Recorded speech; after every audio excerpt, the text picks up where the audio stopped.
Jesus, straight out the gate. Aaron, you are the coolest bastard. I did not realize. Seriously, you're for the audio listeners. Aaron is genuinely drinking still water from a can. To the people who can see this, just go over and become a patron to go see a man. Like, this is the level of this is where the podcast is at now. We're like, that is Tom, so G. Tom, as you know, the northern comedy scene's booming. I was just gonna, you fuckers, you let fucking Kevin Hart in the door, and look what's happened to the lot of you. We refuse bottles now. I wouldn't be caught dead with one. I have a subscription to this that comes to my house every month in a 24 pack. That's how sad I am. That's also a testament to me not having a wife or kids. Because if I had a wife or kids, a wife would go, catch yourself on the fuck, you idiot. You're just going to drink out of the tap like every other schmuck. But no, I'm a delicate little prince, Tom. That is, you've never did you say true words about, well, I don't know about being a delicate prince, but like, that Yeah. would not enter. Like, my wife tolerates me buying stupid shit, but when if it got to water, man, I'd have to do some justifying. But I remember being single and by myself. I used to drink things like Remy Martin on a Tuesday by myself. I What, don't know like, who he is, but look, he was a hell of whatever a guy. whatever you're into, Don, I'm not going to judge you. But yeah, look, it's the single man thing, isn't it? Because when Yeah, you're a single man, you don't have that other voice of logic and reason being like, no, maybe don't buy like 8 frozen pizzas, maybe like buy some vegetables. You just live on the edge 24/7. I love it, but the thing is, you're self-critical enough and smart enough to know to go, this is fucking stupid. I'm doing it anyway. Yeah. Yeah, oh, yeah, I'm past the point of even helping myself. I'm like, why am I trying to lie to myself? Why am I trying to not be the person who I truly am, Tom? I'm the guy that drinks a tin of water. I just gotta accept it. Where's it made? Like, it can't. Don't say Northern Ireland, even though Northern Ireland is like Little LA right now. It's ridiculous. It'll be some place making it. Little LA, I love that little nickname you're giving us. It is somewhere Austria. This one's made in Austria, and this is my preferred. Now, there's more. Here's what you'll see, and here's a little Tom. You know how you get guys that are like, oh, here's the next crypto coin to buy. Here's the Yeah, next fucking invest. I'm telling you now, Tom, the canned water market in Ireland is about to boom. It's but there'll be companies everywhere doing their own tinned water in America. Because I was in Miami last month, and they've like 8 different brands of just still canned water. The most popular one is one called Liquid Death, and they market it to make it look like a beer tin, but all it is still water, but it looks like a beer tin. It's insane, this stuff. fucking bastards are playing with my mind. The thoughts of that, like, Google it. what? I'm telling you, if you look at the tin, it's like a huge tin. You would like see someone painting at someone's house party with Liquid Death. It's called, and it looks cool as fuck. But all it is still water.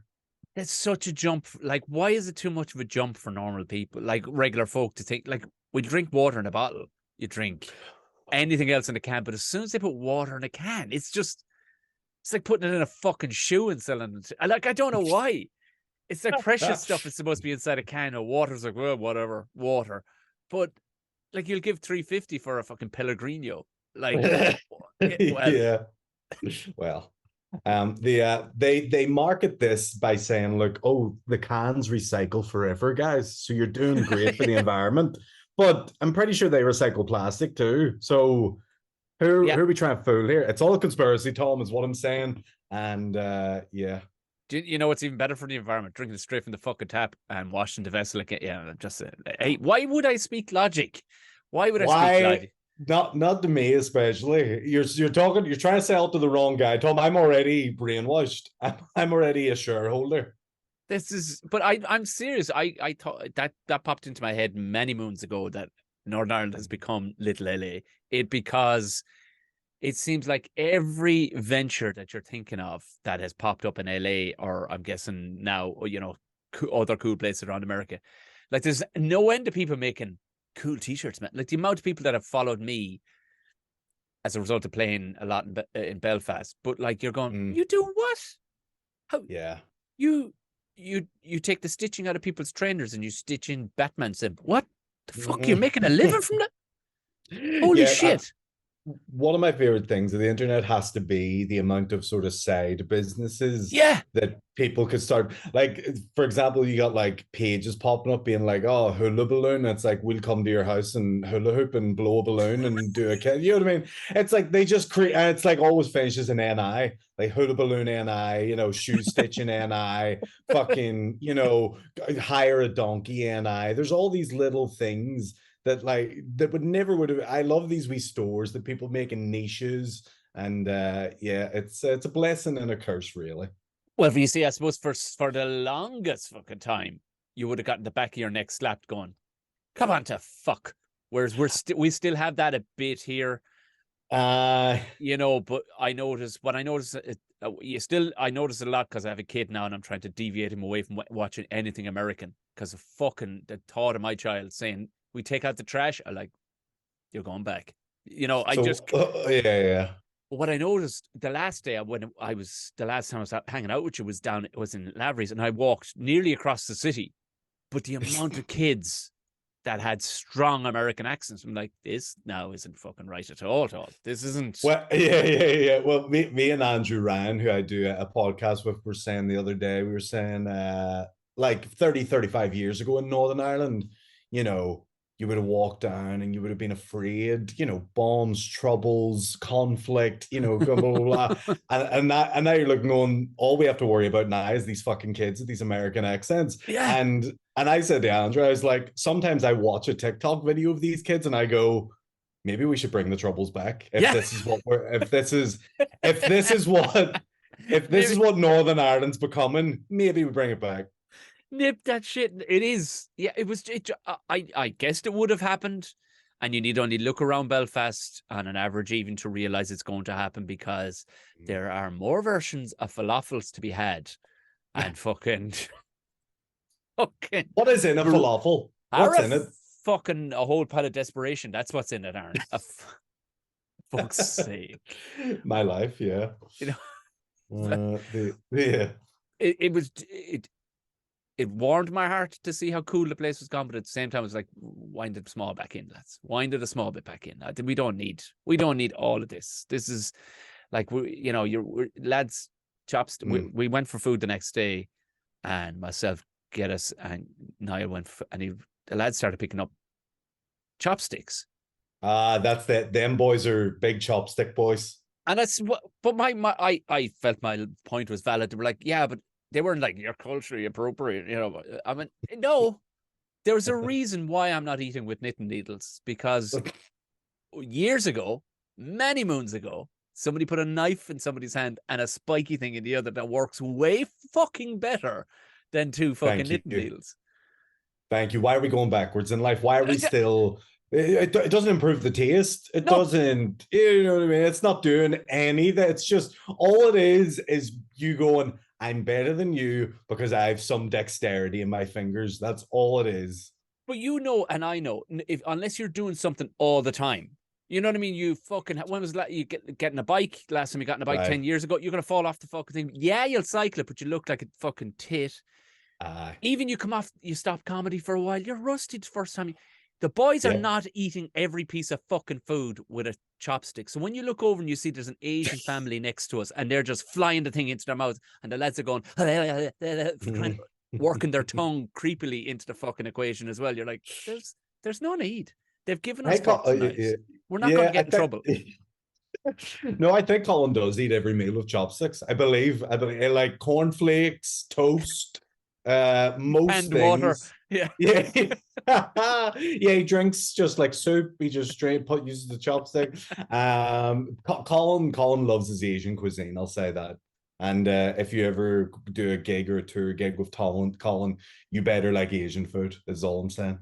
Yeah, he introduced me to some things that they were tasty. If you looked away, they are. If you look away. Right. You don't like this? Yeah, it moves a little bit. Oh, that's love. That's gelatinous now. That's good. Yeah. Oh, that's not. But look, the good thing about the sort of, the Belfast and Northern Ireland and the mini LA people that come through and, all these little trends that pick up is that as comedians, we get to just rip the absolute bag out of them. Mm. And it almost is like, oh, you're making my job so easy. Oh, so much just things you can pick up on comedy ways, like how we used to do things, how things are going now. And especially as you get older, and maybe it is a bit of an old man thing where you look and go, these fucking kids and they're Oh, it fucking is. cool. It is. It is, it is. But it's fun to poke fun at that too. Well, I even when I opened with that night, and it was I'm kind of trying to work a new create a new bit, and it's about how Northern Ireland has come so far to a point that, and I got getting abused one evening after a gig, but in the funniest way possible, like because people say from South Tipperary, where I'm from, no grasp of what Belfast is like now. Maybe they had when they were up there to get a pair of shoes in the 80s. But and there is the divide. But I'm like, no, you've no idea. Now the scariest thing is that somebody doesn't have the right syrup for your latte. Like that's terrifying. If they don't, this has saccharin in it. You can fuck off. Like, yeah. They're like, you don't want to go up to Northern Ireland. They're like, why? The English back? They're like, no, they think they're cool. yeah, That's why it's even worse. But yeah, look, it is what it is. It's going to be what it's going to be. And it's the TikToks that annoy me. Like there's some TikTok people that I see and I go, what way were you raised? yeah. But that goes the world over. Like there's a couple. I've seen a few people, and I'm guessing by their accent they're not far from me. And I'm kind of going, what now? What? What? You're doing this unashamedly out in public, right? Okay. I thought you to be American or of another breed of a Latino, at least, to be raised with that level of self-confidence in public. You are supposed to have some inner shame. This is fucking, come on now. What? Yeah, but do you think as well, are we just, I don't know, do we have maybe a real negative outlook on it, or we are just so like, I don't know if it's a pride thing, but in America, you go there, there's fucking, they're doing anything. They're lifting weights in public. They're filming it. They're man. I went to a beach in Miami. This woman was on a beach, full bikini, 60-year-old lady, fucking leathery skin, like you could imagine, typical Nice. Floridian woman, Yeah, and was just walking on the beach doing this as she was walking with two small weights, headphones in her ears, not giving a fuck. And you're going, if you were to see that in Ireland, they'd be getting shot for it, you know what I mean? yeah, And then it's like, but then you look and go, all these American people, they go out and do the whole vlog thing. They put their camera down, they film themselves, they dance in public, blah, blah, blah. And then you see someone doing that in Ireland, you go, fucking wind your neck in, yeah. Well, you see, you have to have it's that yeah. Yeah, you have to have one identity or the other. You know what I mean? If we all were those dickheads, then, there has to be now at the same time, I'm sure they look at the way we swear abundantly in public at each other and go, oh my God. Like we will like across a restaurant, you go, you gas cunt, and that would blow their fucking brains out through the back of their head. Although no, they have plenty of objects in their pocket that will do that, but just go to a school. I'm sure you can get that done for you. In that country, Jesus Christ. So it is what it is. But I suppose yeah, it is the a culture level. difference. Fine. Yeah, it is a level of cynicism coming from comedians too. We have to be some way fuck cynical, like you have to be. But I do think there's an age barrier. I'm seeing it now, right in my child. They are lovely people. They're actually. What age is your child? He's 3, right? But they're lovely people at now. 3-year-olds? No, they actually, when I say lovely, they're fucking maniacs, right? But there's love in them. Right. And there's outward expressions of, I love you to other people in their class. And they say this to each other. And I'm going, if that was said when I was in primary school, like there'd be a priest and a fucking exorcism needed. This would be a horror show. That word, I didn't hear that word only on American television. And then maybe when I was in my late 20s, I didn't. But they're so outwardly emotional, and you're going, oh, you might end up crazy, or you might end up okay, or you might end up American. I don't know. It'll be interesting to see what the the spin-off is to this in 10 years, 15, 20 years time, like what he's going to be like, or what all his friends are going to be like. Yeah, it's the 20 years from now that kind of worries me a little bit more, because it's just going to get a bit more extreme. But that's funny what you're saying about the whole they tell each other they love each other and stuff like that. That would never have went down in my school of St. Kevin's in West Belfast, let me tell you. If I were to start telling all the kids I love them, the response would be, "You're a fruit," and then the next response would be, well, because I went to an all boys school, so that would also be a little bit weird back then. I was the first kid to wear hair gel in my school. Oh, I was the first kid to wear hair gel in my school, and I got fucking obliterated for it. I called, "Oh, you gay, you fucking all these, you pansy, you woofter, you put, like, you name it." I was every homosexual slur under the sun. I called myself them as well. It's fine. But it was, and that was all it took. Now everyone does it, so I don't know what way it goes in 20 years' time. Like, here's like, maybe it's not a bad thing. Maybe we all a bit more love in the world, but then they have to be a bit hardened too, Tom. They have to be a bit, have to be a bit calloused. I think they're like, I don't know, as my wife, who is a very lovely person, she's she's a very nice person and good soul, whereas I'm rotten to my marrow. You know what I mean? Like, there's no two ways about it. I am like, but she was saying, she goes, "I think this is just for now, Tom. Because you have to remember too, we've moved him back to the countryside. These kids are as hard as fucking nails. They are too. Like, I mean, so they're right. They're a different breed to where he would have been born up in South Dublin, like different fucking humanity altogether. So it'll be interesting to see how long it lasts, if it does last. But I'm not overly worried either. Do you know that kind of, because people are like, "Oh my god, what if they turn up with blue hair and they're a they them era?" That how shit fucking. That's just because their kids are bored. That's all that is. Don't worry about that. Don't worry. Yeah. That's all that is. That's true. That's just kids being bored. You know what I mean? There's relax. It's fine. Everybody wants to be part of a team of some sort, and everybody wants, "I want to be an individual." No, you don't. You just want to be part of a team, and you found a team. You just were no good at sports. That's all. That's fine. That's fine. You found your thing. That'd be fine. It's your sport is down your hair. That's your sport. What I was raging. I couldn't do. I started back in rehearsals for a play. So I was to do, Shane had messaged me about doing the boxing night a couple of months ago.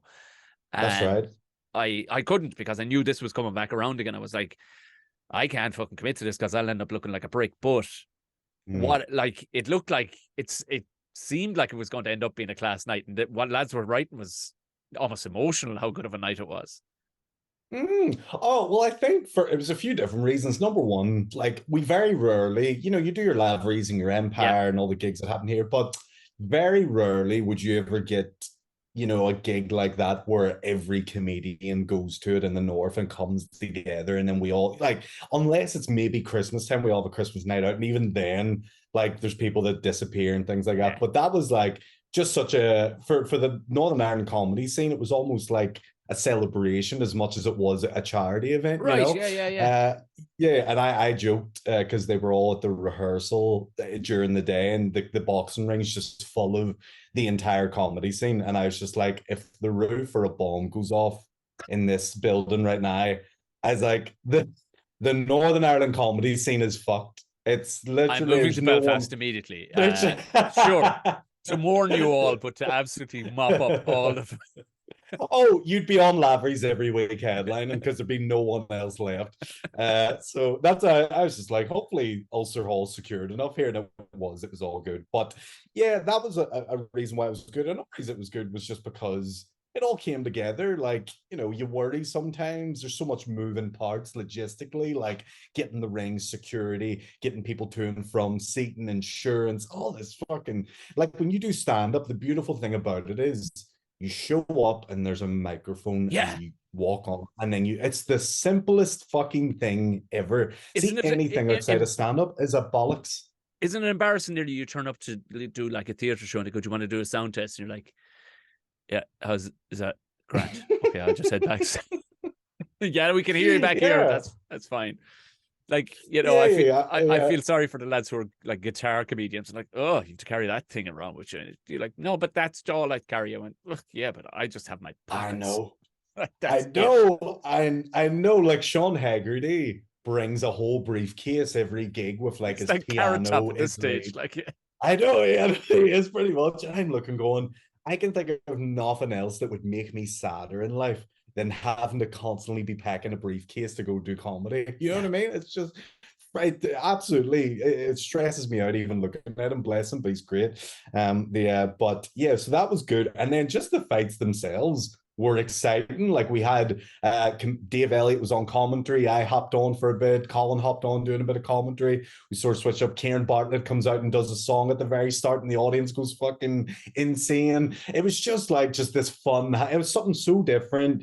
You see your comedians that you see every week in a different scenario trying this sport. It was for a good cause too. It was for Pip's mental health charity. I think the stream alone maybe raised. I don't want to give an exact number, but look, it's in the tens of thousands. How much What? money the street? That's Yeah, because amazing. they had the Patreon. So the way they set it up was you subscribe to a Patreon page and that got you access to the link to watch the show live. And over 3,000 people subscribed to that link on the night. So if you imagine a fiver per subscription, you know, over 3,000, obviously Patreon takes a cut, but there's a substantial amount of money. And that alone is just incredible to see, you know? Stop. That's incredible. Yeah, You know what? yeah. I just, you know, when you like you're talking about the water right now, we're joking that I put it up. It's about to explode. We really fucking should find some seed money and start it because people like it didn't.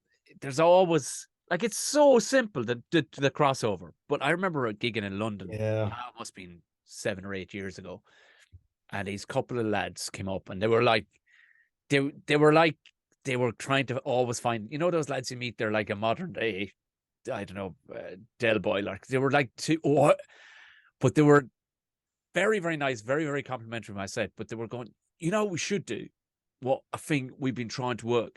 I was like, to live stream gigs as well and sell tickets. And in my head, I'm going, who in fuck's name would want to watch comedy on their laptop? Like, great idea, boys, but yeah, maybe for another dimension.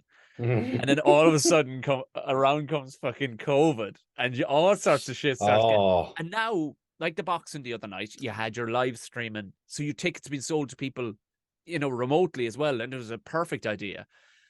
And these motherfuckers, I hope they ran with it. I hope they didn't listen to my cynical arsed ways and going, "That's a terrible idea, boys. Terrible idea." well, You know. I think to be fair, I think it sort of works both ways. Yes, for depending on the event, I think streaming is a good Yeah. idea. But look, you couldn't. I think maybe it was maybe we talked about this a while ago, but I remember there was some. It wasn't about Lavery's. It was some other club in Belfast, and they were like, "Oh yeah, you know, every week we'll do the comedy club, and it has like 50 people in it, and then we'll do a streaming link that will charge £3 for everything." And I was kind of against the idea because you can't, excuse me, you can't have a functioning comedy club where comedians, veteran comedians, or new comedians are going over there to try some material, try a new bit. Because you know, if you try a new bit and it fucking falls hard, flops, like you want to Yeah. have comfort that, you know, I can get this out here and it's not going to really go anywhere else. I'm just testing out the Yeah. waters. You can't really have that for a streaming show. So the in that respect, I wouldn't agree with it. But look, if you were, you know, it's funny too because comedians, we like to put out like specials. We don't like to do like, you know, I don't know. It would have to take like a big. It has to take like a Kevin Hart to do like a stand up one. I think the reason why boxing works is because it's already like a pay-per-view thing that Yes. exists out Yeah. there, Yeah. and it's a sport. It's a special event, and it's for charity. And you also have like there's so much hype around internet boxing at the minute. Like I don't know if you pay attention to any of the stuff they do with like the influencer boxing and Oh things like that. God. Yeah. Yeah. That's a Yeah. it's a huge market. So I know that off the back of that, that's another reason why this was probably a great idea. The I say for the next one we get the southern comedians versus the northern comedians.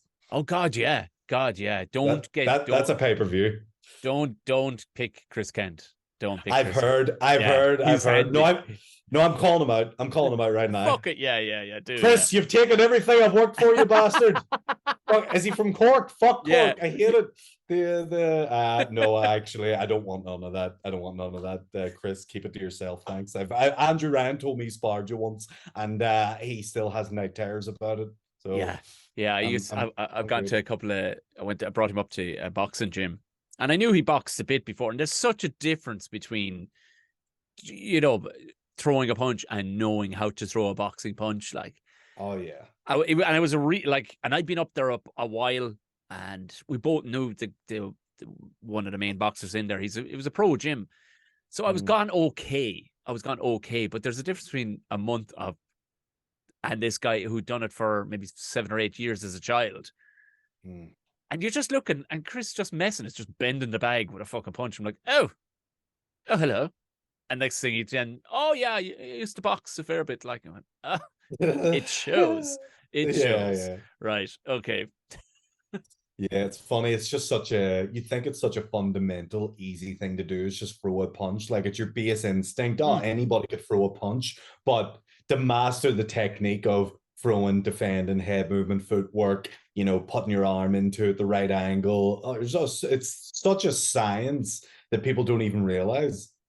Where were you were saying, because I was talking about coming on last week, where were you flying to? I'm just being a nosy bastard. Where were you flying to? Oh, literally, it's not even that exciting because, with my other side of work, like I do some events and video production, things like that. I was in Birmingham just for a day. And I was actually also another thing that I do is I do some teen motivation keynotes for a company called Lightbulb. And so I was just doing one of those for a company called WSP, who are an engineer, and they built the Shard in London, if you know what that is. So I was just delivering an inspirational keynote to those good fellows. Brilliant.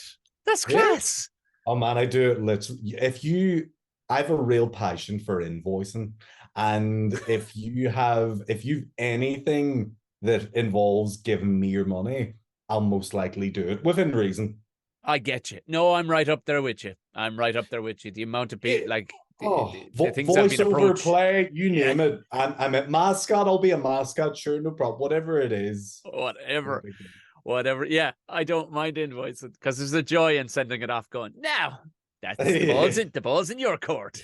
yeah, exactly. But when you're a sort of freelance comedian and things like that, you'll try subsidize it because the comedy clubs can only do so much. You'll try do like bits of voiceover and radio and whatever you can lend your hand to, really, because it all ties into just becoming a better performer and more well-rounded and all that sort of jazz. Like, so yeah, I would do quite a few things. So that's what I was over in Birmingham for. Birmingham's apparently the second biggest city in the UK. I didn't know that. Is it? I was briefly in it, and I think I was in a bit of a shit bit. That's all so I'm not coming away with a full notion that it's not a shit. It's all a shit bit. It's all a shit bit. Well, it's not great. Like, here's the thing, it's huge, big, but it's also just a bit like meh. Oh, because I saw a very meh part. Now, I'm not judging you on just this, but I did. Deep down, I did. That what I saw was very meh, and went, well, I don't need to see. And you've got a strange accent that I don't need to. No, none of it was any benefit to me whatsoever. I think what it is, it's close enough to London, but far enough away from London. Basically what it is, it's any business that doesn't want to pay to be situated in London goes to Birmingham. Right. And they're like, this is where our headquarters is because it's still an hour away from London or whatever, but it's not London prices. And that's essentially why Birmingham exists as a place. I think the first time I met you, you were part of a troupe, weren't you?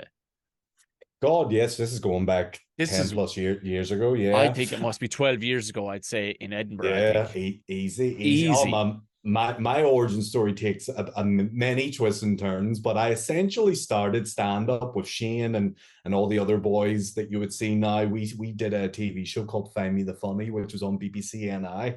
I was in that show, Mickey, Sean Hegarty, a load of other boys who were on it. And then did stand up for like a year or two. I was very young, 19, 20 at the time. When you're young doing stand up, it's a pain in the fucking hole because you're kind of standing up on stage going, trying to tell like your life experiences Yeah, going to yeah, people yeah. who are just looking at you going, shut the fuck up. You don't know anything about life, which is totally valid, by the way. 100%. And Yeah. 100%. So I just wasn't at the stage yet where I was enjoying it, and I was like, I'm gonna stop this for. But I still like comedy. I still did like YouTube videos. I still like I did the whole fucking. I had a YouTube channel. My YouTube channel is 17 years old now or something like that. I have a YouTube What? channel older than yeah. I had a YouTube channel back in 2005. Like that's the date it was registered to. Crazy. So I was doing like YouTube videos when I was 14, 15. Like I taught myself everything. And that's what I would do. I was inspired by like Saturday Night Live. So I would always like want to write my own sketches, and sketch comedy was how I sort of started. And then I got into stand-up. Then I went back to sort of doing sketches again, joined with a troupe here who were called FNT Live. They were associated with a production company here called Green Ink.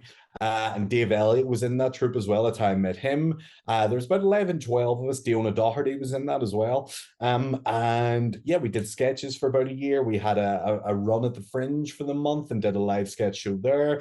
And then, you know, when you're trying to manage an 11-person sketch troupe, it is Oh my insane God. Yeah, I because, can only you imagine. know, try get everyone to go to a one meeting together. You know, it's not possible. It can't happen. So that's kind of why it disbanded for the most part, on top of a load of other shit. But for the most part, it's, you know, people grow, move on, can't get the schedules to align. Everyone flocks off. After that, I was kind of a little bit lost. I was still doing my own thing on YouTube, still making little videos here and there, maybe not as frequently. Took a break for about 6 or 7 years from stand-up, and then just sort of got the urge and the itch to do it again. I went on a Shane Todd stag do, and he was drunk in Magaluf, just looking at me going, get back in the stand-up, get back in stand-up. And I was like, all right, I'll give it another go. And then been back ever since, and I absolutely couldn't imagine never doing it again at this point. Isn't it funny like that? The 7, 8 years had to really pass. Do you know what I mean? Like they had to pass, because now you've got a you're driving a different mental vehicle now. Not just that you have a whole pile of experience and stuff. You're actually in a different vehicle altogether now. You're like, that fucking, even I think about when I started, I think I was 27 or 28. So, and I'd had even as a 27, 28-year-old, I'd had quite a lot of, I suppose, work experience with working with a lot of men that were older than me. So I had a grasp of older people. Mm-hmm. But when I think about it now, I'm like, the fuck was I going on about? Like, I didn't know. I know. And look, we'll probably look back at ourselves in 10 years and go, fuck me, 10 years ago, I still didn't know what I was talking about, because you're constantly evolving and learning for that whole life process thing. But it was like, part of me has that debate in my head where I go, you know, I took 7, 8 years off, and then I came back, and that's when it felt like the right time to do stand-up. And that's when stand-up felt like good to me and right to me, and where I felt like I found a voice in my head that I could create funny with on stage live. But then I go, well, what if I just, you know, when I was 21, 22, knuckled down, bird it out, did those 7, 8 years and didn't go away? Would I be better for it, worse for it? You can drive yourself crazy thinking about it, but I just live in the present, go, look, it's good now. Whatever is whatever, just enjoy each day as it comes, enjoy each gig as it comes, because as COVID has taught us, we never know what is going to happen with gigs and live comedy and whatever. But there's no real looking back, like, in it. But it's interesting. I've worked during times of COVID and stuff. I worked then back again with normal people, and I say normal people, anybody who's not a comedian. Do you take a normal job? Yeah. Only briefly in construction for a while. And you're meeting guys, and you're like, oh, you haven't even tried to fucking grow. Like you've been happy with 15-year-old you, and you are now 47-year-old you. Like, you're still talking about fucking shit that you're going, you want to put fucking spinners on your fucking car. What are you talking, man? You've got a mortgage. Like, what do you do? Like, but it's interesting that we are, because we're continuously going, oh, Jesus Christ, I have to get better. You have to get better. You have to continue. You're never happy. No. You're never happy. Yeah. And look, but to be fair, that's kind of when it comes to comedy, that's like the last thing you want to do in comedy is go, I'm good, Yeah, completed it. You know what I mean? I yeah, know yeah, yeah, everything. yeah. It's fine. The you need to have that little bit of edginess where you go, fuck, I'm getting shot now. I need to get the motor going again, the brain and the muscle memory flowing for it all. Need to be writing more, and I think if you're doing that, you're doing all right. You know. I think now in saying that, I'm not overly negatively speaking about this man because he Mm. was very happy with his life. If you know what I mean, like he was in his head, he was an absolute fucking ledge. Still, that he was. So I was Yeah, like, there's a lot to be yeah, said for that. Yes, you go to the yeah. exact same place on holiday every year with the same fucking people because you all have your little rented apartment. I would Right. sooner fucking run face long into a fucking pebble dash wall with my cock out. Like, are you like? It That's was the fuck. TikTok video. Oh, now you're I'd love to talking. see it. I'd Yeah. love to see it. That's No. that's where it's at. But yeah, look, I suppose everyone, look, it's cliche as fuck, but everyone is different, and some people are happy enough just coasting, clocking in the 9 to 5, doing the call center thing, doing the fucking shift worker thing, whatever it is, blah blah blah, and then they just get their pension and fuck off or die, whatever it is. And nothing wrong with that at all. If that's what makes you happy, that's fine. I wouldn't judge anyone at all for that. But yeah, for me, it seems like you were saying, the absolute idea of hell. You get one life, you get one shot at it. You may as well do what the fuck it is that you really truly want to do passionately, and give it a shot. Because do you want to wake up at 70 years old and be like, fuck? Well, tell me this: do you think it's a nature nurture thing, or is it a genetic thing? You're born with that hunger to break Mm. out. Like when you were in, was it St. Kieran's or St. Kevin's in West Belfast? Like when they were going, all right, you need to just get on the tools, lads. I'm just telling you now, get on the tools, become a brickie, retire with a bad back at 48. You'll be fine, and don't ever step outside your lines. Or was there? Do you know? Or was it Yeah, just yeah, a yeah. moment where you went, I'll try this, and it was a sliding Mm. doors moment, and all of a sudden now your brain is going bum, bum, bum, bum, bum, bum, bum, bum, bum. But you were making Yeah, videos, so what happened?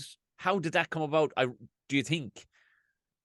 I think it's got to be, maybe it's either a bit of both, or look, when I look at my background and I look at the area I grew up on the Falls Road. I went to the flipping most average primary school. I went to an average secondary school.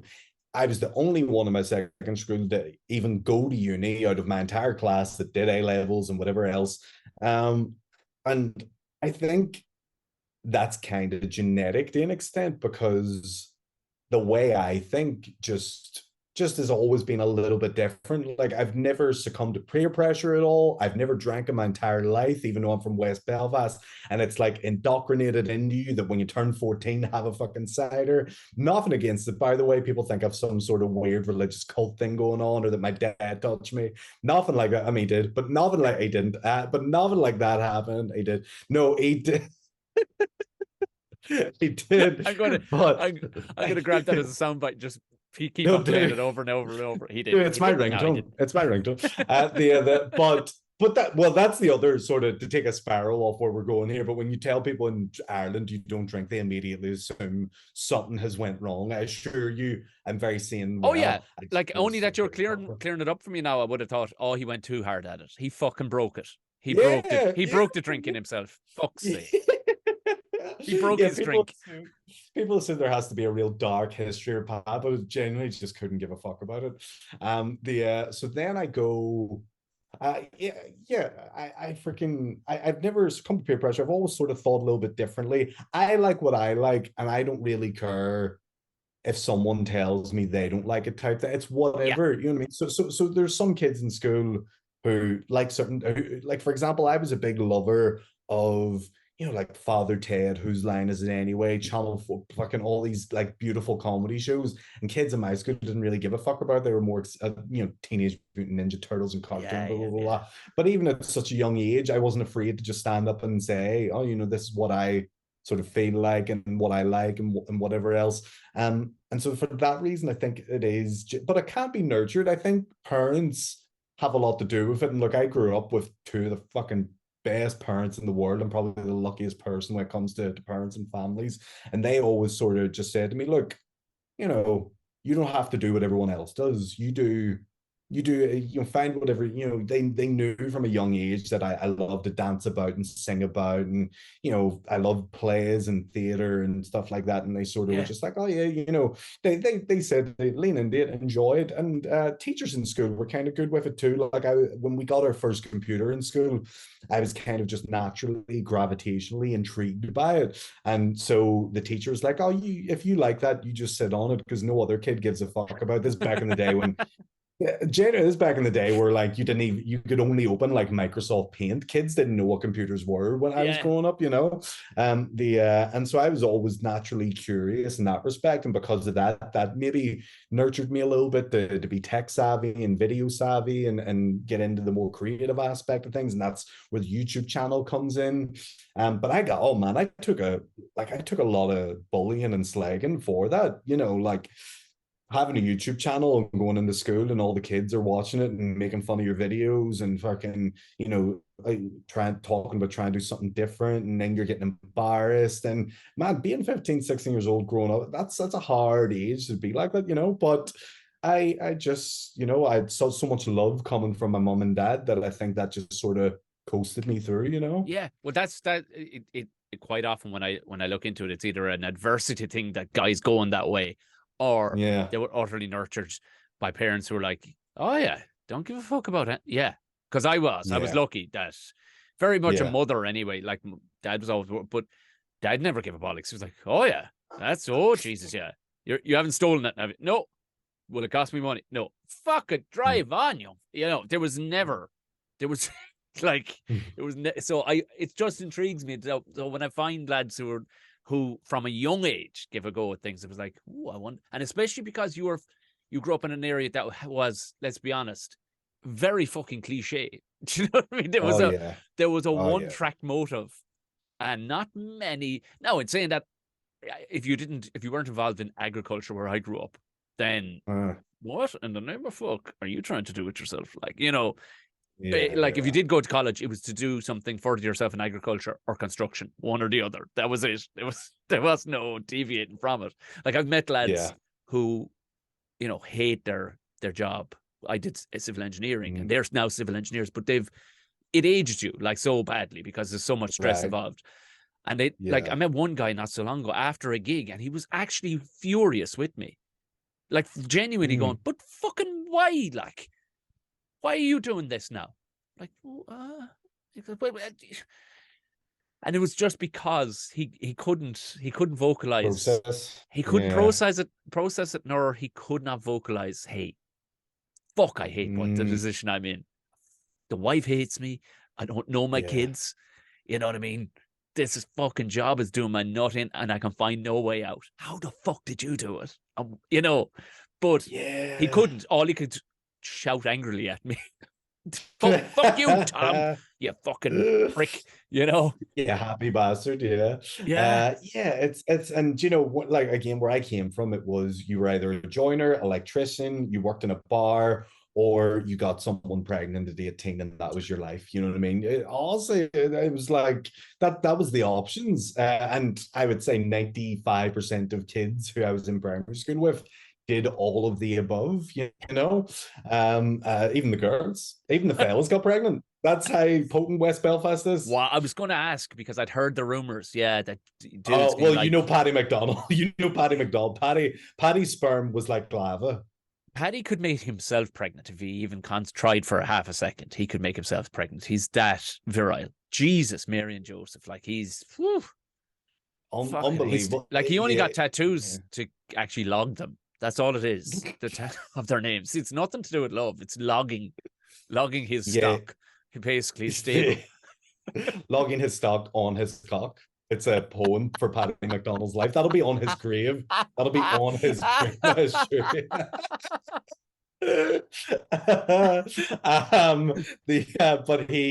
Paddy at the age of 15, I think, was banned from every girls' secondary school just because if he got even a mile within distance a girl could get pregnant. Spores. I believe spores would just semen in spore form would actually emanate from him, I believe. Yeah. The super spreader of babies, I had to head straight to the doctor. I shared a van with him, actually. He picked me up in his van one day. I've did the paddy van before. Please tell me your experience. Yeah, no, I'll tell you the most bizarre, right? And I blew Paddy's mind because I said, Paddy, do you have a taxi number? I said, out in, it's Stonyford. It's a small. Yes. Yeah, I was out in Stonyford. I said, I need to get back into the main train station in the city.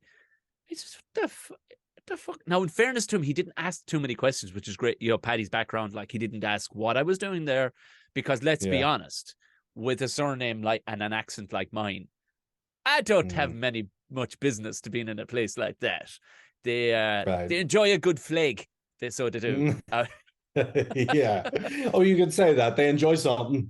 They enjoy something, and it's not Catholics. Yeah, it doesn't sound like yeah. But he rocks on, and I'm parking up a bright yellow Ferrari. It's four. I know, a brand new it wasn't. Sorry, it was a bright yellow 430 Ferrari. I'm parking up, and he's like, "The fuck? Did you steal it?" No, I didn't. Why would you think I stole it? He's because you rang me randomly. I came running from the job because you sounded like you're under pressure. I said, I wasn't. I said, just wondering if you. Because when you said, and now you got this, and we're here. What the fuck? Okay, so, jump in. So at the time, what it was a company I was involved with for maybe 5 or 6 years, and it was a lovely side gig. And I had a tiny, I suppose, share in it, but a tiny share. We had four Ferraris and a Lamborghini, and we had an Aston Martin briefly, but it didn't sell well. The product was, Aaron, you would buy this for your dad, like, or your mother, who was a car enthusiast, for either one's day, and they would come with me for 45 minutes, and I would show them how to drive it, and we would get them all cleared, the whole lot, fill out the form and everything else. I would eyeball them, sit them in, and we'd have a cut. And I was dropping one of these up to a guy that we were employing to do it in Belfast, and it's always, these experiences, like. But I sat in. I wouldn't tell Paddy for nearly a full drive what it was about. Like, so he just starts talking. He just starts talking, secretly dragging out of me. I was like, look, I'll tell you when I can tell you, Paddy. And he just starts telling me his fucking life story just to try and get me fucking talking. Like. But that's fantastic. It was such a. I think he was so deflated when I did tell him what. Oh no, it's just a thing. It's not. When I did tell him what it was like, oh, for fuck's sake! I was hoping you had robbed it off some old prod and you were dropping it back. Like, no, no. That's so. Would they get to use the car for the full day? Was that the experience, or was it literally just you got to go in the car with them for 45 minutes? You might have 7 or 8 people lined up in a day, and there would be a meeting point. So we had now branched into Belfast. We were doing the main cities, like we were doing Cork, Galway, and Dublin, and it was a UK based company, and but the UK was saturated with this stuff. There was a rake of them doing it, but nobody in Ireland was doing it. Gotcha. So then we started getting into Belfast. There was a guy, I used to be a good driver, like he was a good race car driver, and that's where he was based. So he was coming to meet me, and he was going to put it away in his lockup for the weekend. But this was like a Thursday or something. So I just shaking hands with him, left it in his driveway. So it's to take it up there. You're fully insured and all the rest of it. Take it up there. So it was a great gig. It was a great gig. Like, I mean, it would get monotonous because they would all ask the exact same questions, you know what I mean, after, and because it's an experience, you can't go, yeah, can you just fucking Wikipedia this? You can't. You are the guy they meet, so each time it needs to be special for them, like, so it in itself would nearly teach you. It was like a fucking Edinburgh run, and that you're putting on the show each fucking time from, like, But, trying to slip in some jokes in there as best as you can. Oh, Jesus! You get sick of the routines. It's like an actual gig. What was your Paddy van experience? My Paddy van experience was I did a support for him at one of his tour shows down in. It was a place. Oh, what was it called? Kesselderg, which is like in the arsehole of Northern Ireland. I mean, it was put like this: it takes 2 hours 20 minutes to get to it from Belfast. I can get to Dublin quicker than I can get to this fucking place. Yeah. So I was like, we drove down. Paddy was like, "Oh, I'll drive us," and I thought we were going in his car. He's a nice car, and he's like, "I'll have to bring the van." This big fucking white van turns up. Paddy Paddy drives it like it's a sports car. Yeah. Paddy doesn't like, yeah. He doesn't drive it like it's a nice, big van. He drives it like it's a dainty he drives like a moped essentially. So then he but the best, bless him, he might hate me telling this, but look, I'll tell him anyway. But what happened was he pulled into a garage to get himself a drink. He got himself like a bottle of Lucozade or whatever, froze it on the dashboard of the van. It's a big dashboard. Starts driving down the motorway at 70 miles an hour, whatever. Big steering wheel, he's driving away. Goes to get a drink, goes to grab the Lucozade, but realizes his arm is too short and his belly is too big. So the Lucozade. So I'm sitting in the front and I'm literally, but the best thing was Tom, he's like, so I'm seeing it from this angle. He tried to do one of these. He tried to go to try get it. He tried to do like a wee, it just wasn't helping anything. And he eventually had to pull into a hard shoulder, get out of the car physically just to grab the Lucozade bottle. And I was like, oh, Paddy, that's the most heartbreaking but beautiful, tragic thing I've seen in my life. It's like watching a T-Rex trying to hug his child. Yes, yes. He's just all thirsty. He's like, he just wanted to look at it. Couldn't get it. Oh man. It's little moments like that happen in life. There you go, life's good. Life's good. And see, most people wouldn't log that. Isn't that weird? Most people wouldn't log that at all. That wouldn't be on the file, even if you put them under. If you put them under, you couldn't find that in their database. But you logged it immediately. Went, that's one of the greatest things I've ever seen. It's fucking beautiful. Park that, put that in the head. Right, that'll be needed. I think why it happened as well is because just before this, me and Paddy were having a conversation, and you know what Paddy's like. Paddy can talk for fucking days on end, and comes off with some genius stuff. But was talking to me, I don't know where he just goes, "Did you know 7 out of 10 people are pedophiles?" And I was like, now hold on, Paddy. I was like, Paddy, you say some facts these days. I know you have Paddy facts and stuff like that. I'm going to have to call you bullshit on that one, Paddy, because that would mean 70% of the world's population are strong all possibility pedophiles. Between the two of you, actually, one of you was a pedo, based on that. Strong possibility. Oh, both of us. 2 out of you cancel each 2 other people out. in this van are pedophiles. But yeah. So I think maybe he said that, and then the Lucozade bottle incident happened, and I was like, we're only 10 minutes into this drive, and we've another 2 hours and 10. What else can possibly happen here while we're on the way to this gig? It's like that's fucking John Candy and Steve Martin. Like, that is just off to the races. You're like, right, we are off to the races. Yeah, this is a potential movie plot waiting to happen at any point here. But yeah, you gotta love Paddy. Like, he's a one of a kind character who you'll never really meet anywhere else in life. But I'd say you strike me as a fellow who'd be good on holidays. You're a holiday man. Oh yeah, you're a good love it. I'm not great. I've never been great on holidays. I don't find enough obscurity that I enjoy. I've been plenty of places, but for some reason, a lot of the time I'd go, okay, I'll take away one nugget from that entire holiday. That'll be definitely great. But if I end up in places I shouldn't be, that's great. Do you know what I mean? I remember I was in Florida for a month, and I have cousins who live there, and they're from there. They don't just live there, but they my cousin's husband brought me to where he's originally from, and it was right. We're talking Dukes of Hazzard County shit, dirt roads, love it. Lads, fucking shoes were optional. Do you know what I mean? Like, there was teeth were not necessary either. But we went to this, I suppose it was like an Outback fucking looking restaurant bar, like the Boar's Nest in the original fucking Dukes of Hazzard. And I remember talking about it on stage, but only when there was ever Americans in the audience, like going, Jesus Christ, ye are, like, the fact that you're here, you were able to get out of your country. I was in Florida, and straight away, oh Jesus Christ! And I mean Florida, like not a place you've heard Not of. Disney. This was. I remember a guy just overheard me. I remember smoking a fag at the door, and he overheard me. Just, and again, apropos of nothing, no intro, and just being classic American. I don't need an intro here. He just walked over. You Scottish or something? Because you talk funny. I went, like, and said like one hand on the fucking gun because it was an open carry kind of a place. I'm like, no, yep.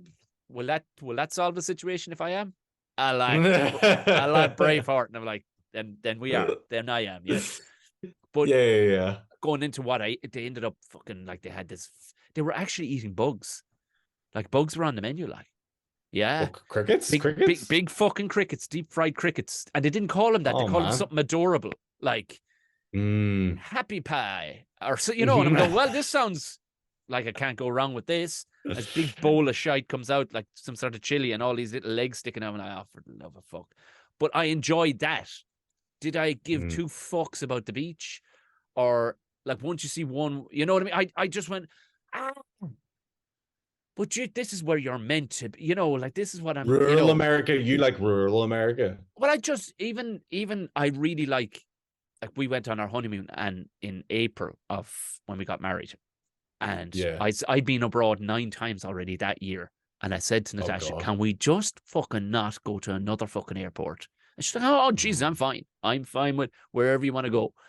Because I cannot queue behind another overweight English woman going, I don't know about the funny money they have here. I'm going, oh, Jesus Christ. So we went to Mayo and turned off our phones for a week. And the bizarre people, when you don't plan a day, like I remember being convinced by this old woman with a better beard than both of us that I should buy an anvil off her. And I did.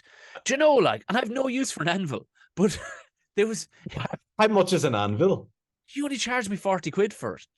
As I since found out, it's a good 200 quid's worth of an anvil. It was a really good anvil. Yeah. Well, look, that's a good deal in fairness, but it's more bizarre that you own an anvil. I had to drive around it for the rest of the week. This was looking like you're working on the production crew of fucking Roadrunner. Yeah. Well, you strike me as a fellow who does well on holidays, like.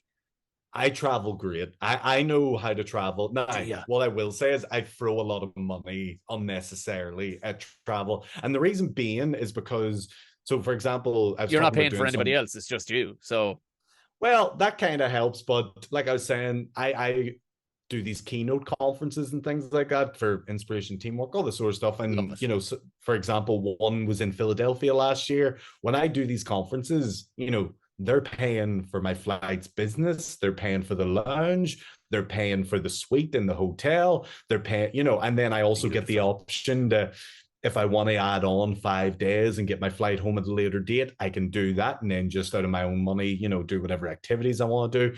But I'm quite lucky in that I, number one, quite often get it paid for. Like I went to Dubai for free on business and all this sort of stuff. Beautiful, fucking great stuff. And I'm the most lucky, privileged arsehole ever. I'm well aware of that while I'm saying this. Like, I'm not trying to be like, oh, look at me. Like, I'm very grateful for everything. But yeah, so when I travel myself, then I quite often splash out a little bit. Have you ever heard of Platinum Services, Tom? Yeah. I've done that a few times. Let me tell you, that's another level. That's another level. Yeah. It's back. You see, back once upon a time, I used to own 2 tuxedos, Aaron. I was in your shoes once upon a time. Because a man never knows. Is this my future? Am I future you? Just carrying anvils around with me, trying to use chopsticks, being like, you will burn out all the good stuff. Eventually, you'll get to the end of you're like, do I need another velour tracksuit? You're fucking right, you do, Aaron. Thanks, Aaron. Let's get on with it. There will, but it will. You'll hit a wall after a while and go, yeah. Sure.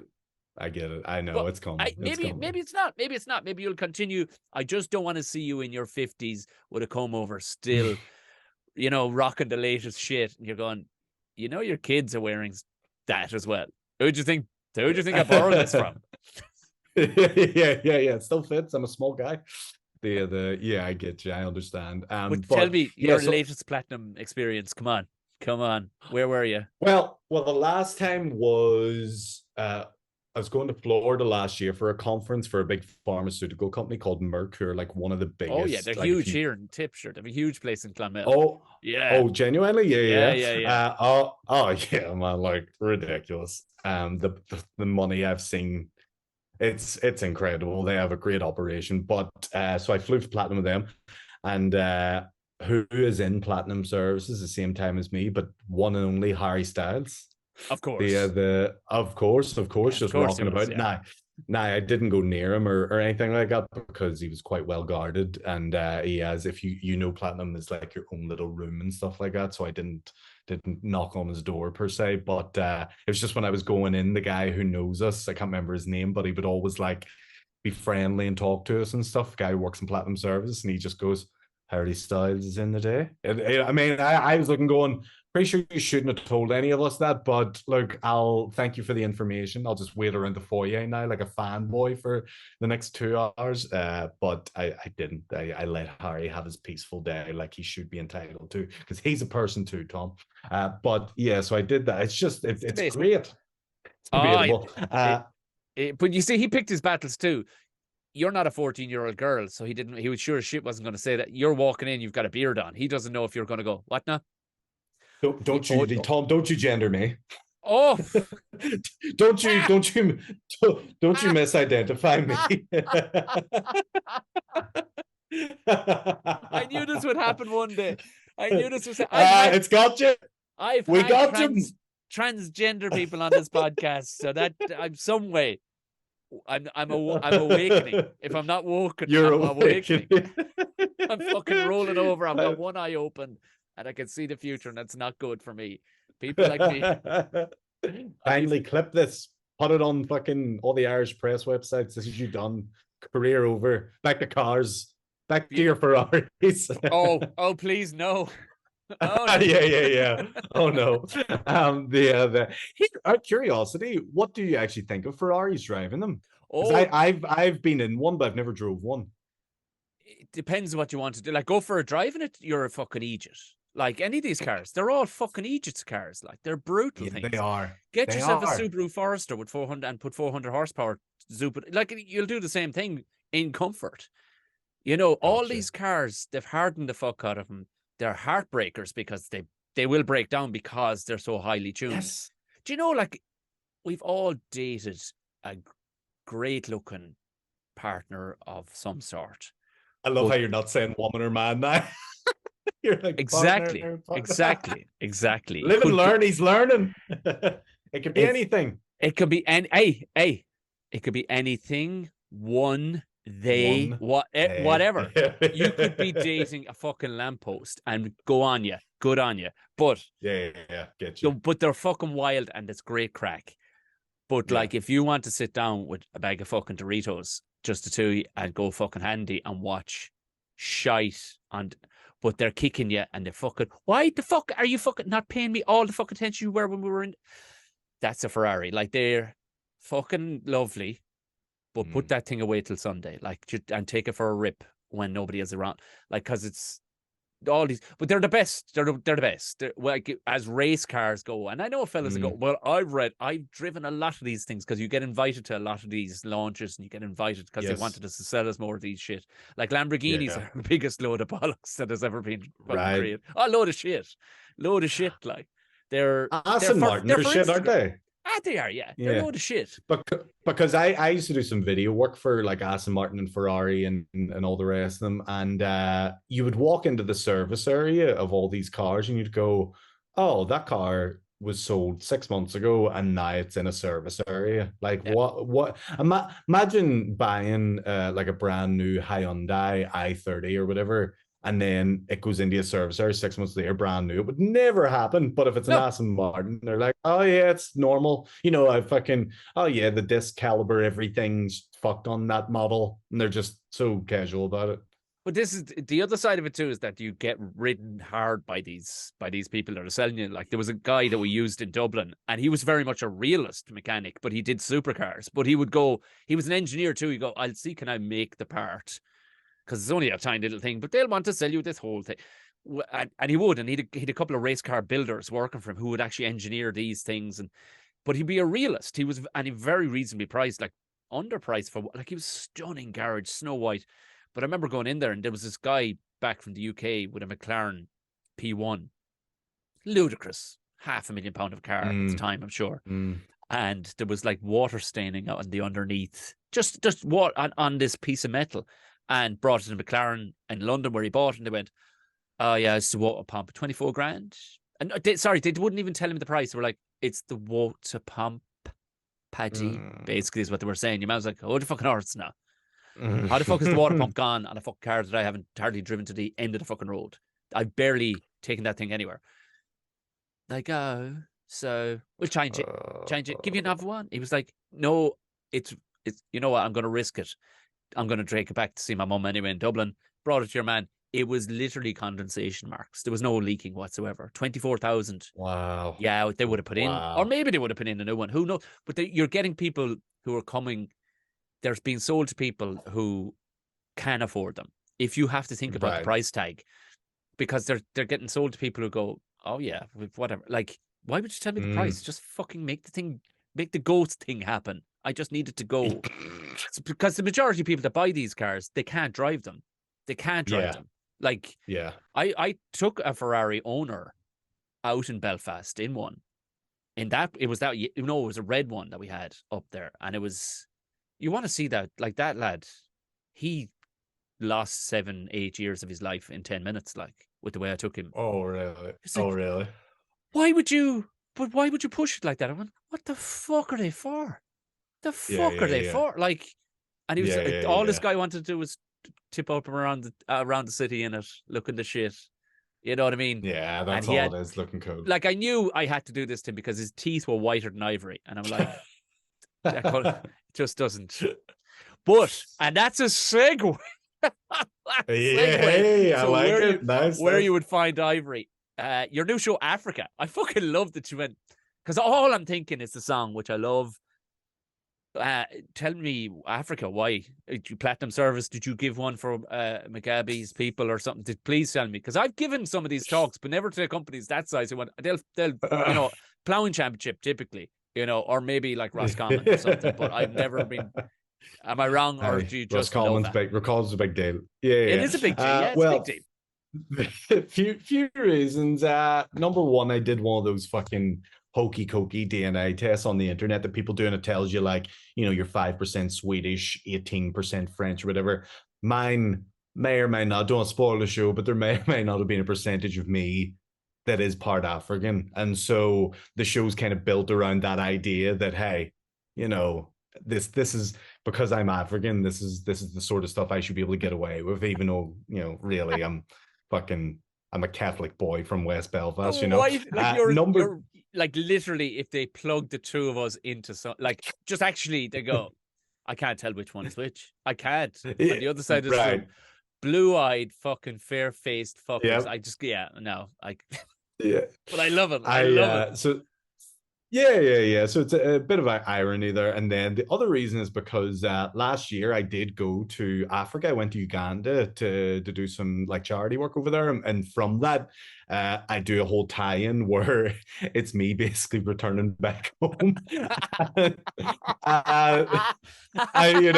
it's me. It's kind of like, if you can imagine, like, it's skirting past along the edge of so many. Oh man, there's so many parts. He's gonna say so many. Yeah. He's gonna do the voice. He's gonna do the voice. Here's the thing. In 5 years' time, this will be the show that cancels me. I'm well aware. Oh yeah, but it's well worth doing in that respect too. But yeah, so it's kind of like a reverse. If you think Coming to America, where Eddie Murphy's character goes and tries to fit in New York, whatever, it's kind of like that a little bit. But then there's also just experiences from life and the usual shtick that you get from stand-up. But that's kind of the theme of the show. And I thought, for the poster and the marketing and the branding, I wanted to be really like, Lion King, Black Panther, like really fucking just cool cinematic African looking shit. And that's what I liked. And that's and so if anybody has seen the poster, you'll understand exactly what he's talking about. He fits in seamlessly seamlessly as a fucking colonial fucking landowner. That's what you do. Oh, you wait until I get this plate in my lip, and then we'll see who's laughing. And we'll I see. thought your neck looked a little longer than the last time I saw you. All right. It's the rings are doing me great. The rings are doing me great. Imagine I just went that far and did that for the show. Got a full A good flip. litmus test will be see if we get cancelled just because of this podcast episode. That's Oh, look, there's many. If it's not this one, there's a whole backlog of either Shane Todd or Andrew Ryan's or somewhere that I'll get cancelled for. And we're on borrowed time already. Tom is the way I look at it. To be fair, I think there'll be a little island for all of us eventually where we'll find ourselves. Epstein's. Hopefully. Imagine I've heard it's good. I've heard it's good. Imagine the Northern Irish version, you know, the Irish version of an Epstein's Island, just some cold bastard of a place where all they have is like food that you've been yearning for, but you were never allowed to have because there's no way you're getting your hands on any fucking good stuff. Like you're going, and you don't get to fly there. You go out in like a fucking rowboat, like just yeah, you have to take 2 boats, you have to get a tram, there's a whole system. It's fucking it's very awkward and inconvenient to get to. It's like Father Ted's Island, Craggy Island. So when is the first, are you touring it, or I know you're doing Lavery's, you had to add an extra date, which is a great news. First date sold out, thanks to everyone that bought a ticket for that. Second date is on the bank holiday weekend up here, so that is the 7th of May. So the king will be getting coronated that weekend, and then the African king will also be getting coronated for myself, and then we will have a big party. So yeah, there's no, if you're thinking, oh, it's a Sunday night, you know, I'll have to go to work on a Monday, you don't. It's a bank holiday. The king has given it to you off. I have had.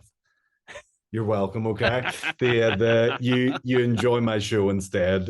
Fuck the king. And yeah, so yeah, that's the crack with it. So I'm excited, really excited. It's my first solo show. A lot of hard work over the last few years going into it, up and down the country, supporting every fucker that I've been supporting, and yeah, I'm excited for it. I would love to do more dates with it. We'll worry about that maybe in the summertime. I'll do one up in Derry, perhaps. Love to do one down south, but you know, we'll have to figure that out at some point. But yeah. I could hook you up with a great place in Cork. You should, for the crack, bring it to Cork. Yeah, it'll sell. It'll sell, regardless of being well known or not. Really? Yeah, it'll sell. All right, fuck it. I'll do it. I'll do it. What I'm demanding of you though is, because you're techie, you're handy, and you have loads of time in your hands for stupid shit. I do want, just like the King of Zamunda, I want I want a banknote with your face on it. I want a banknote with your face on it. That's all I want. That's all I want. Yes, Tom. You promise you, I will make that happen. That's a great idea. I'm writing that down. Where you're kind of looking off in a kind of a. I don't want you looking straight at it. I want you looking off in you know, a brief nugget of info that will be of no use to you ever. But for years, when I was doing the driving thing, right. You get Polish lads, because of course they drive very, I love fast cars, and every one of them would tell you, I'm thinking of buying one, and you're like, sure, look it, stop lying. So you'd have to take their license and write it down, and all their licenses they're looking off, and I always thought, wow, is it, you know, from the communist past? Are you looking back to Moscow? What is it, right? I had to say it to one fellow one day, why are every one of you lads from Eastern Europe, you're all looking off to the fucking right? What's the fucking crack? Is it to fucking, it's like, because of ear. I says, because, did you say something that I don't understand? He says, ear. We all show our ear. I says, you show your ear. So here's the thing. Every ear in the world, Aaron, is like a fingerprint. That's right. I know that. Yeah, that's right. They've had technology forever to be able to map your ear. So they were, so you could look like your brother, but the two you will never, so there's no changing of license. You show ear to camera, for photograph, it is you. So even if your fucking nose fall off, they know it's you. So it's like, wow. And here was me thinking, all I could hear was, turns out it's their fucking ear they're showing to the camera. It was such a disappointment in one way, but like cool, you know. But yeah. Crafty, so I want to see that with your hand inside your jacket pocket, your coat. Yeah, that's it. Looking regal, maybe up at like a like maybe 100 degrees, left with 90 straight out, 100 degrees, just looking off. Yeah, Like maybe yeah. a picture of yourself. That's what I'm thinking you're looking at. And that's what I want to see. You got it. I'll do that for you. And if people want to buy tickets, the URL is aaronbutlertickets.com. That's as easy as that. It's still open, so I'll put it as Jesus Christ. It's probably fucking sold out before the end of this podcast, but I will put it. Jesus. Go down into the show notes below this. Everybody, click on through and go buy a ticket. Go if you know Thanks, what's buddy. good for you. Because if you know what's good for you, if you don't want to look at Sausage Fingers getting his fucking his hat, go look at the True King. Go look at the True King. Yeah. Go look at True. If you don't want to see Charles jizz all over Camilla's wrinkly old fucking dude, you fucking get yourself. I wouldn't mind seeing that. That's you wouldn't mind seeing that. That's an OnlyFans. That's an OnlyFans page. Yeah. If you don't want to see that, come to me instead. And look, if you want to see history being made, if you want to see a comedian get cancelled in real time, come see the show.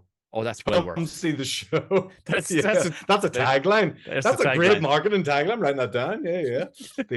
Yes. So thank you very much. I appreciate it, Tom. Good on you. Aaron, you're an absolute legend. Thanks a million for coming on. Chucky Arla, Tom. Chucky Arla.